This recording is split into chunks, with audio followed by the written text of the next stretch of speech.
with a precise incision to the jugular.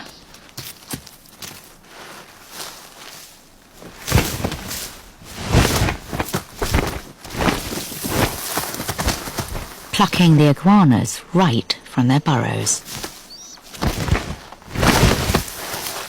Now, the shelter and camouflage of the rocks is the only hope.